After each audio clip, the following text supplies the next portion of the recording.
Bapa, Putra, dan Roh Kudus. Amin.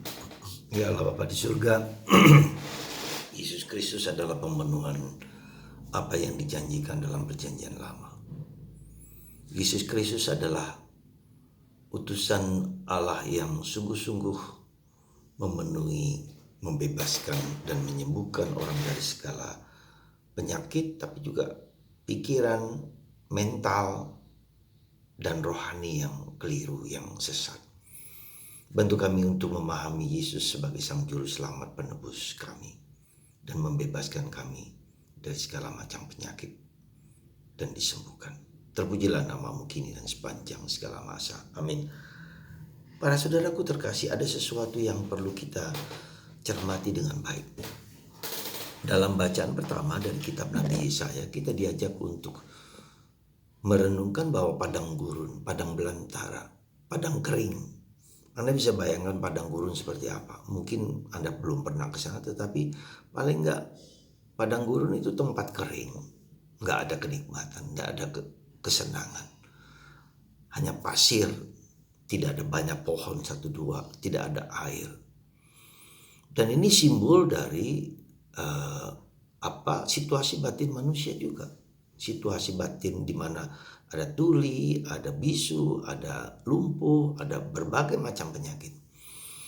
Ada malam gelap, kalau malam begitu dingin, kalau siang begitu panas. Jadi situasi yang ups and down, ya.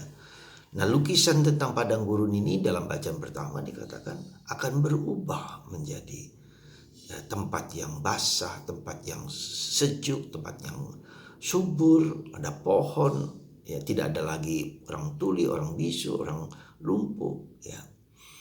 Nah, ini gambaran seperti ini, lukisan seperti ini bukan hanya nanti pada waktu kita meninggal, kita berakhir di surga dan segala macam. Betul.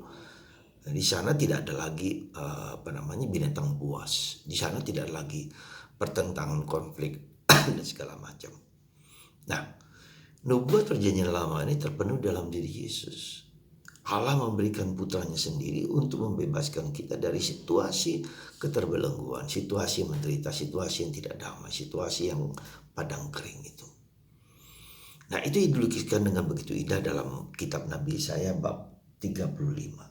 Ya. Ada air, ada kesejukan, ada keselamatan, orang-orang diselamatkan, orang berdamai dengan binatang, dengan siapapun juga.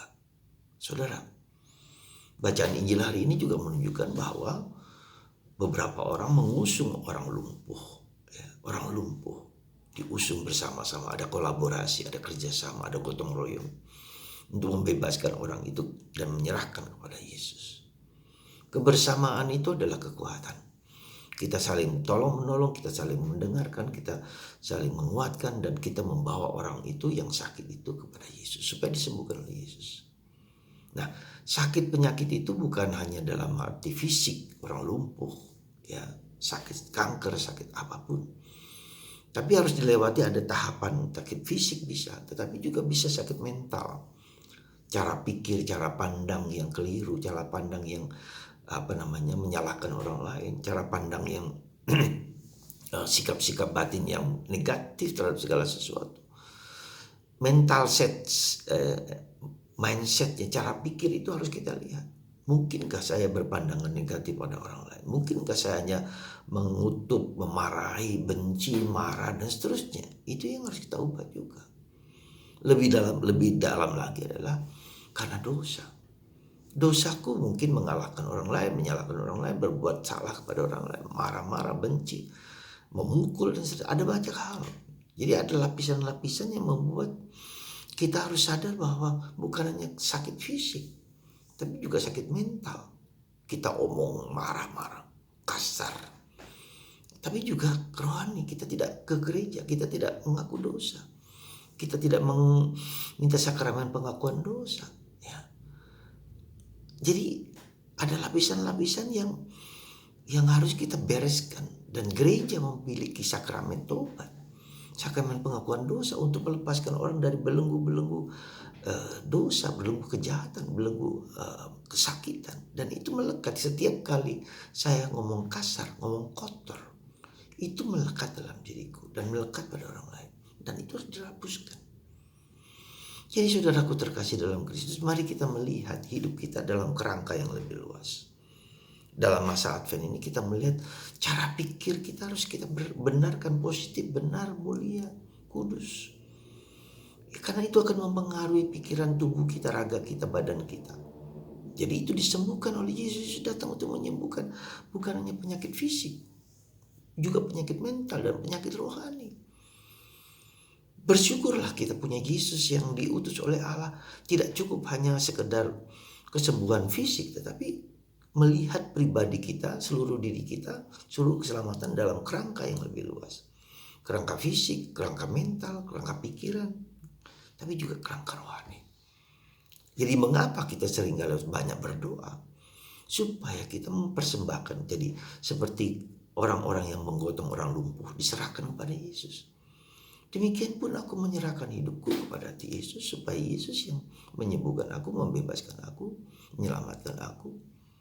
Ya, jadi para saudara, mari kita melihat hidup kita lebih luas. Ya, masa Advent ini. Coba pikiran-pikiran kita negatif, kemarahan-kemarahan kita, cara pikir ambisius, ya, mau menang sendiri, mau hebat sendiri. Ya, itu menyebabkan kita menderita. Bagi orang lain, bagi kita, bagi siapapun juga. Kemarin ada orang bercerita tentang seorang yang sangat ambisius, ya, ingin memiliki segala sesuatu.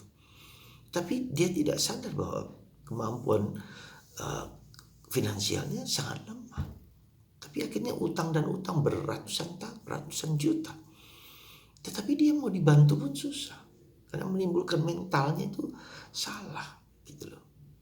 Jadi mari kita saudara, dengan terus berdialog dengan Yesus, dibimbing oleh Yesus, memiliki pikiran yang benar, memiliki pikiran yang saleh, yang kudus, yang baik. Seperti orang Farisi dan ahli Taurat mengecam Yesus karena menyembuhkan orang pada hari Sabat, ya. Dan mempunyai gambaran yang keliru, seolah-olah Tuhan tidak bisa menyembuhkan segala macam.